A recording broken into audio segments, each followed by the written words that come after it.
Hi viewers, புற்றுநோய் பற்றிய ஒரு எளிய அறிமுகத்தையும் புற்றுநோய் குறித்த பல்வேறு தகவல்களையும் இந்த வீடியோ உங்களுக்காக கொண்டு வருகின்றது. என்றாலும் இந்த வீடியோ ஒரு எஜுகேஷனல் ரீதியான வீடியோவே அன்றி ஒரு மருத்துவ ரீதியான வீடியோ அல்ல என்பதை முதலில் மனதில் கொள்ளுங்கள். உங்களுக்கு மேலதிக விளக்கங்கள் தேவைப்பட்டால் ஒரு பயிற்சி பெற்ற மருத்துவரை அணுகுங்கள். இப்பொழுது பார்ப்போம், புற்றுநோய் என்றால் என்ன, அதற்கான காரணங்கள் என்ன, அதற்கான தடுப்பு முறைகள் மற்றும் சிகிச்சை முறைகள் என்ன என்ற ஒவ்வொரு விடயத்தையும் தனித்தனியாக பார்ப்போம். முதலில் புற்றுநோய் என்பது எமது உடலில் உள்ள செல்கள், எமது உடல் முழுவதும் செல்களால் தான் ஆனது. கலங்கள், செல் என்ற ஆங்கில சொல்லிற்கு கலங்கள் என்று தமிழில் கூறலாம். இந்த கலங்கள், இப்போ இரத்தத்தை எடுத்துக்கொண்டாலும் இரத்தமும் ஆனது கலங்களால் தான். கலங்களை சாதாரண கண்களால் காண முடியாது, நுணுக்கு காட்டியால் மட்டுமே காணலாம். அடுத்தது எமது தசைகள், அவையும் ஆனவை கலங்களால் தான். எமது மூளை, எமது இதயம், எல்லா உறுப்புகளும், ஏன் எமது பற்கள் மற்றும் எமது எலும்புகள், எல்லா உறுப்புகளும் கலங்களால் ஆனவை, செல்களால் ஆனவை. இதை நீங்கள் முதலில் புரிந்து கொள்ள வேண்டும். சரி, இப்பொழுது இது எல்லா உறுப்புகளும் கலங்களால் ஆனவை. அவை அந்த உறுப்புகளின் தேவைக்கு ஏற்பதான் அந்த கலங்கள் உடலில் அழிந்து மீண்டும் உற்பத்தி செய்யப்படும். அந்த கலங்கள், இப்பொழுது இதயத்தில் உள்ள கலங்கள் அல்லது செல்கள் என்று எடுத்துக்கொள்வோம். அவை இதயம் எவ்வளவு தேவை, இயக்கத்திற்காக எவ்வளவு தேவைப்படுகின்றதோ அவ்வளவுதான் அது வளரும். சாதாரணமாக உடலில் எல்லா உறுப்புகளும், எல்லா பாகங்களில் உள்ள உறுப்புகளிலும், எல்லா திசுக்களிலும் கலங்கள் அழிந்து மீண்டும் வளர்வது இவ்வாறு தான். ஆனால் சிலருக்கு சில காரணங்களினால் இந்த கலங்கள் அல்லது செல்கள் என்பவை எந்த ஒரு கட்டுப்பாடும் இன்றி வளரத் தொடங்கும். இதுதான் புற்றுநோய். புற்றுநோய் என்பதில் புற்று மாதிரி, அதாவது கரையான் கட்டுகின்ற பாம்பு குடியிருக்கின்ற புற்று இருக்கின்றதே, அது மாதிரி வளர்ந்து கொண்டே செல்லும். இதனால் தான் புற்றுநோய் என்ற பெயர் வந்தது. ஆங்கிலத்தில் கேன்சர் என்பார்கள். சரி, இப்பொழுது அடிப்படையை அறிந்து கொண்டீர்கள். அதாவது கலங்கள் என்பவை தேவைக்கு அதிகமாக எந்த கட்டுப்பாடுமே இன்றி உடலில் ஏதோ ஒரு பகுதியில் வளர்வதன் மூலம் கட்டிகள், டியூமர்ஸ் என்று கூறுவார்கள், உருவாவதுதான் உண்மையில் புற்றுநோய் என்பதற்கான வரைவிலக்கணம் ஆகும். இப்பொழுது பார்ப்போம், இந்த புற்றுநோயின் வகைகள். கொமனாக இந்த உலகில், முக்கியமாக இந்தியா, இலங்கை போன்ற நாடுகளில் கொமனாக காணப்படும் புற்றுநோய் வகைகள் என்னவென்று. அதிகமாக வரும் புற்றுநோய்கள் தான் பெண்களுக்கு வரும் மார்பக புற்றுநோய் ஆகும். அடுத்து இரண்டாவது வாய் மற்றும் கர்ப்பப்பை புற்றுநோய். இந்த வாய் புற்றுநோய் ஆண் பெண் இருபாலாருக்கும் வரலாம். கர்ப்பப்பை புற்றுநோய் பெண்களுக்கு வரும். அடுத்தது நுரையீரல் புற்றுநோய். இதற்கு பிரதான காரணமாக இருப்பது புகைத்தல். இவை தவிர இன்னும் பல காரணங்களும் உண்டு. அதாவது இந்த புற்றுநோய் பரம்பரையாக சில வேளை வரலாம், வாழ்க்கை முறை காரணமாக சில வேளை வரலாம், சில கெட்ட பழக்கங்கள் காரணமாக, புகைத்தல் போன்ற கெட்ட பழக்கங்கள், மேலும் மதுபாவனை போன்ற பழக்கங்களினாலும் வரலாம். இவற்றையும் தாண்டி எந்த ஒரு காரணமும் இல்லாமல் கூட இந்த புற்றுநோய் யாருக்கும் எந்த நேரத்தில் வரலாம் என்பது ஒரு முக்கியமான விடயமாகும். என்றாலும் இது இவ்வாறு வருவதற்கான சான்ஸ் 10,000-ல் ஒருவருக்குத்தான் உள்ளது என்று கணிக்கப்பட்டுள்ளது. இனி பார்ப்போம், இதான ரிஸ்க் ஃபேக்டர்ஸ் எனப்படும் இந்த புற்றுநோய்க்கான ஆபத்து காரணிகள் என்னவென்று. முதன்மையாக உலகம் முழுவதும் காணப்படும் காரணம்தான் புகைத்தல். இரண்டாவது மது. இது இரண்டு காரணங்களும் அதிகமானவர்களுக்கு புற்றுநோய் வருவதற்கு காரணமாகின்றது. இரண்டாவது காரணம்தான் செயலற்ற வாழ்க்கை என்று கூறலாம். அதாவது எந்த எக்ஸசைஸும் இல்லாமல், எந்த ஒரு நோக்கமும் இல்லாமல், எந்த ஒரு சாதாரணமாக எந்த ஒரு கட்டுப்பாடும் இல்லாமல், எந்த ஒரு நோக்கமோ கட்டுப்பாடோ இல்லாமல் வாழும் வாழ்க்கையே செயலற்ற வாழ்க்கை. இவ்வாறு வாழ்பவர்களுக்கு சில வேளை புற்றுநோய் வரலாம். அடுத்தது புற ஊதா கதிர்கள், யூவி ரேஸ் என்று கூறுவார்கள். இவை, அதாவது சூரியனிலிருந்து வெளிப்படும் புற ஊதா கதிர்களுக்கு அதிகமாக எமது தோல் அல்லது உடல் பாகங்கள் வெளிப்படுவதன் காரணமாக கூட புற்றுநோய் வரலாம். அடுத்தது மரபணு மாற்றங்கள், இதுவும் ஒரு பிரதானமான காரணமாக இருக்கின்றது. புகைப்பழக்கம், மதுப்பழக்கம் அல்லது ஆரோக்கியமான இல்லாதவர்கள், ஆரோக்கியமான வாழ்க்கையை வாழ்பவர்கள், அடுத்தது புற ஊதா கதிர்களுக்கு இலக்காகாதவர்களுக்கு கூட சில வேளை புற்றுநோய் வரும். இதற்கு காரணம் மரபணுவில் ஏற்படும் மாற்றங்கள். மரபணு என்பது எமது செல்களில் உள்ளே காணப்படும் மிக சிறிய துணிக்கைகள், அதாவது பரம்பரை அலகுகளை கடத்துகின்ற துணிக்கைகள். இவற்றிற்கு ஜீன்ஸ் என்று கூறுவார்கள். இவை குறித்த தனித்தனியான வீடியோக்கள் எமது ராஃபி பேரடைஸ் என்ற சேனலில் உண்டு, முடிந்தால் தேடி பாருங்கள். ஆகவே இந்த மரபணு மாற்றம் என்பது புற்றுநோய் ஏற்படுவதற்கு பிரதான காரணங்களில் ஒன்றாக இருக்கின்றது. இப்பொழுதோ நாம் எவ்வாறு இதனை தடுக்கலாம் என்று பார்ப்போம். அதாவது மரபணுவினால் அல்லது எந்த காரணமும் இல்லாமல் ஒருவருக்கு புற்றுநோய் அரிதாக வரும். அவ்வாறு வருகின்றது என்றால் அதனை தடுப்பது மிகவும் அரிது, கடினம்.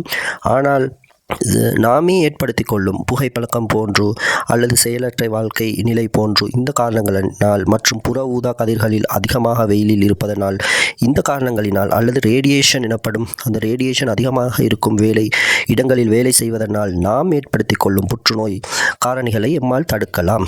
அதற்கு நாம் என்ன செய்ய வேண்டும் என்றால், இந்த புகைத்தலை அறவே ஒழிப்பது நல்லது.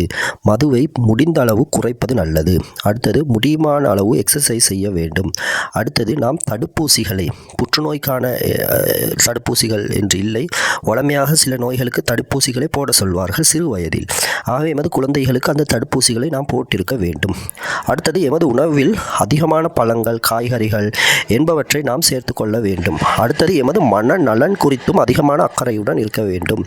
எமது உடல் நலன் மாதிரியே மனநலமும் மிகவும் முக்கியம். ஏனென்றால் சில வேளை மனநல பாதிப்பு கூட புற்றுநோய்களை ஏற்படுத்தலாம். இப்பொழுது நாம் பார்ப்போம் ஏர்லி ஸ்டேஜஸ் அல்லது ஏர்லி சைன்ஸ் என்பவை என்னவென்று.